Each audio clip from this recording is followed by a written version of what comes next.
안녕하세요. 민플레이션입니다. 주가가 사상 최고치입니다. 그런데 미국 소비자 심리지수는 1978년 이후 역대 최저를 기록했는데요.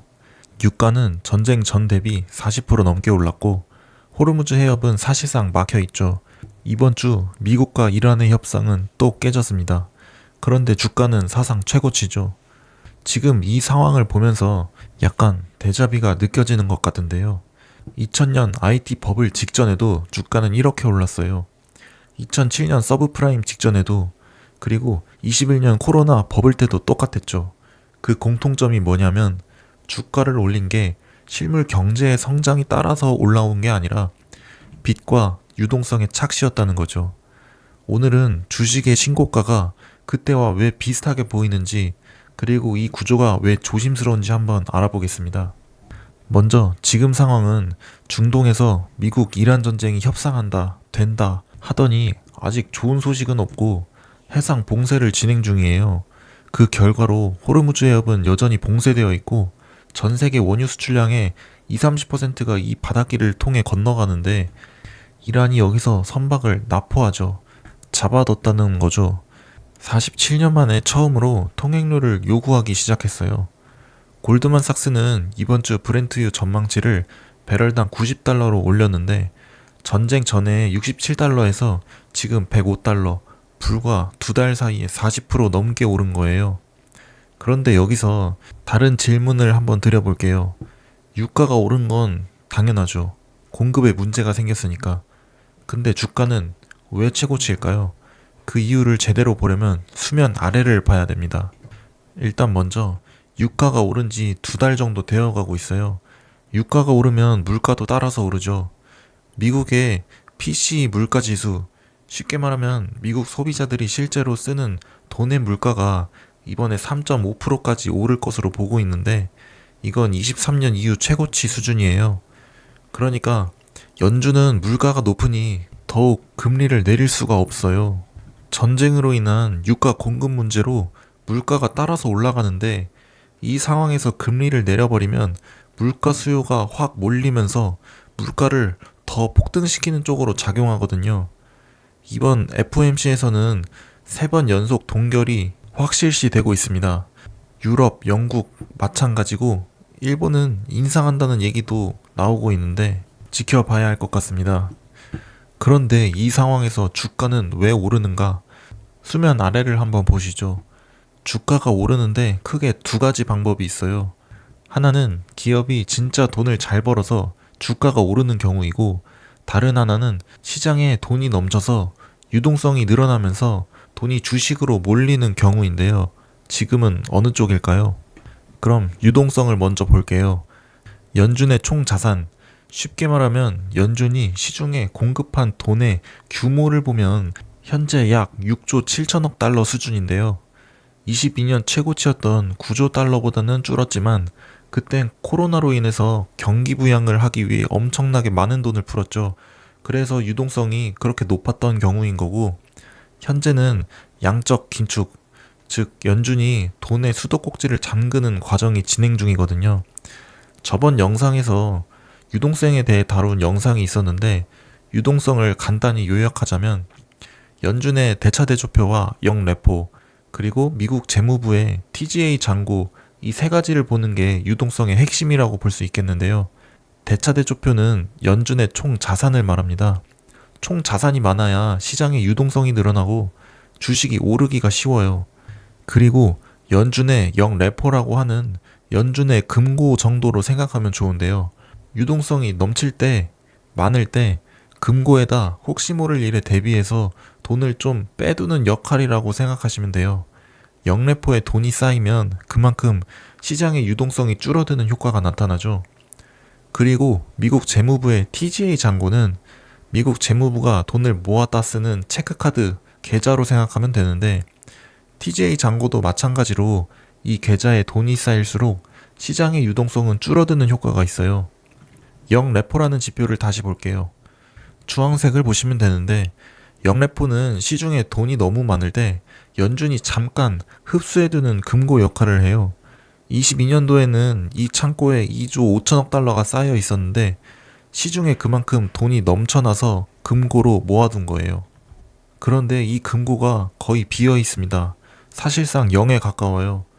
이 금고가 비었다는 건 두 가지를 의미하는데, 연준이 더 이상 돈을 흡수하지 않아도 될 만큼 시중 유동성이 줄었다는 뜻이기도 하고, 동시에 완충작용을 하는 여분의 돈이 사라졌다는 경고이기도 합니다. 그 다음 분홍색, 미국 재무부의 TGA 잔고라고 부르는 지표를 볼게요. 미국 정부의 계좌 잔액이 지금 약 1조 달러로 급증했어요. 세금 수입이 TGA 계좌로 들어오면서 돈이 쌓인 거예요. 문제는 이 돈이 어디서 왔냐는 겁니다. 정부 통장에 돈이 쌓이면 반대쪽에서는 은행과 시장의 돈이 빠져나가게 되는데, 그렇다면 TGA 잔고가 채워지면 시중의 유동성이 줄어든다는 뜻이겠죠. 지금 이게 동시에 일어나고 있습니다. 연준은 양적 긴축으로 시장에 돈을 회수하고 있고, TGA 잔고는 계속 오르면서 추가로 유동성을 빨아들이고 있어요. 유동성은 시장의 움직임이 약 2, 3개월 정도 차이가 난다고 하기 때문에, 이렇게 꺾여버린 순유동성을 보면 앞으로의 주식이 계속 상승한다고 보기엔 어려움이 있을 수 있겠죠. 그러면 시장의 유동성은 늘어나고 있는 것도 아니고 남은 돈이 오히려 줄고 있다는 소린데, 주가는 왜 오를까요? 그 답을 미리 말씀드리면, 시장은 지금 빚으로 주식을 사고 있어요.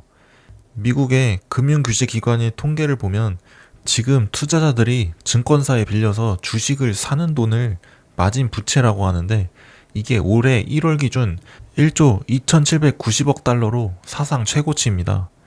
한번 비교해 볼게요. 2000년 IT 버블 직전에 이 숫자가 약 1000억 달러였어요.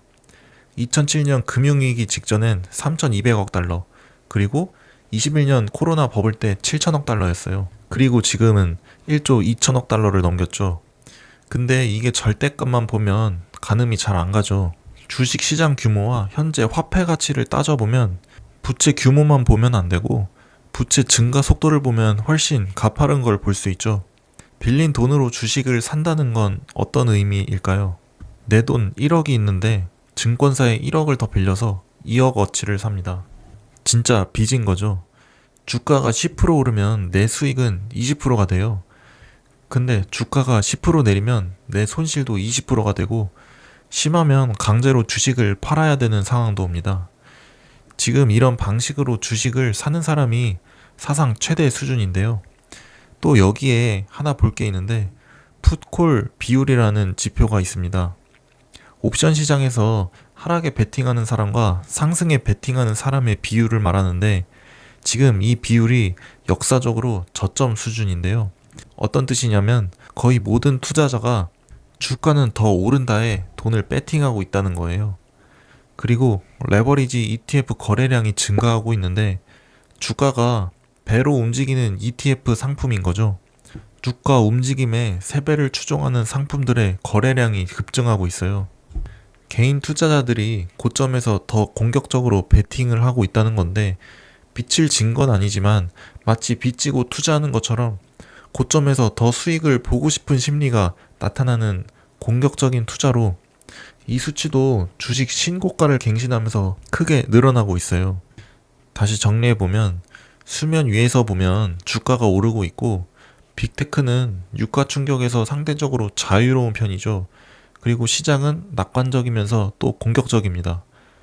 반대로 수면 아래를 보면 연준은 돈을 회수 중이고, TGA는 시중 유동성을 빨아들이고 있어요. 영래포 완충 장치도 사라졌죠. 그런데 사람들은 빌린 돈으로 주식을 사고 있고, 모두가 상승에만 베팅하고 있어요. 이 구조를 비유로 설명하면, 수영장 파티가 한창인데 사실 수도꼭지는 잠겨 있고 물탱크에 물도 조금씩 줄어들고 있는 거죠. 근데 파티 참가자들은 그걸 모르고 지금 물이 충분하니까 더 뛰어놀고 있습니다. 심지어 빚내서 더 파티를 벌이고 있어요. 그리고 이런 말이 있죠. 파티장 가운데서 즐기지 말고 출구 근처에서 즐겨라. 시장이 과열됐을 때 바로 탈출할 수 있도록 출구 근처에 서 있다가 바로 나가야 된다는 말인 거죠. 2000년도, 2007년, 2021년도에도 이 구조는 비슷했어요. 마진이 높고 낙관론은 극단적이었고, 레버리지가 넘치고 유동성은 슬그머니 줄어들고 있었습니다. 그리고 작은 충격 하나가 발생하면 이 구조를 확 무너뜨렸어요. 2000년도에 나스닥 고평가 인식이 있었고 2007년엔 서브프라임 모기지가 부실했고 21년도엔 연준이 금리를 인상하기 시작했죠. 그러면 지금은 무엇이 그 촉매가 될 수 있을까요? 그 트리거는 금리 인하 기대가 붕괴되거나 실제로 유동성이 줄어들 때이지 않을까 싶습니다. 뱅크 오브 아메리카는 이런 경고를 했어요. 주식시장은 전쟁이 금방 끝날 거라고 너무 낙관적으로 보고 있다고요. 그리고 골드만삭스도 명확하게 말했어요. 이란 정권이 무너지지 않는 한 호르무즈가 과거처럼 열리기는 어려울 것이라고. 이 해협은 이제 이란의 외교 무기로 반복 사용될 수 있다고요. 즉 시장이 기대하는 전쟁 종료는 유가 하락을 부르고 금리 인하를 만드는 그런 흐름이 생각보다 늦어질 수 있다는 겁니다. 그런 순간이 오면 어떻게 될까요? 빌린 돈으로 상승에 베팅하던 사람들이 동시에 포지션을 정리하기 시작하면서 마진 부채가 폭발적으로 늘어난 상황에서 이런 청산이 시작되면 주가 하락은 평소보다 훨씬 빠르고 깊게 일어납니다. 2000년도, 2007년도에도 정확히 이런 순서였어요. 유럽 중앙은행에서도 3개월 내에 원유 공급이 정상화되고 경제 회복이 시작되지 않으면 글로벌 경기 침체가 시작될 수 있다고요. 자, 그럼 지금 주가를 올리고 있는 건 실물 경제가 건강해서가 아니라 시장의 낙관론과 B2가 모여서입니다. 그리고 그 구조를 지탱하던 유동성 완충 장치들도 조용히 사라지고 있어요. 호르무즈 봉쇄가 길어질수록 유가는 버티고 물가는 안 잡힐 거고 금리는 동결되겠죠. 기업 실적이 흔들리기 시작하면 그 순간 빚으로 버티고 있었던 낙관론이 청산되면 어떻게 되는지 과거에도 이미 3번 보여줬습니다. 앞으로 주목할 변수는 첫 번째로 호르무즈 해협인데요. 협상이 실질적으로 진행되고 있는지, 그리고 해협 통행 조건이 어떻게 바뀌느냐가 유가를 결정할 것이고, 유가가 물가를 결정하고, 물가가 금리 방향을 결정할 겁니다. 실제로 해협에 대한 보험비도 오를 것이고, 통행료도 공식적으로 생긴다면 유가는 오르기 전에 그 가격으로 돌아갈 수 없겠죠. 전쟁 전에 배럴당 $60 근처였지만 그 수준으로 돌아가긴 어려울 겁니다. 그리고 다른 하나는 마진 부채가 증가하는지도 관심 있게 보면 좋을 것 같은데요. 이 숫자가 줄어들기 시작하는 시점이 시장 구조가 바뀌는 신호가 될 수 있을 것 같습니다. 오늘 영상 여기서 마치겠습니다. 시청해주셔서 감사합니다.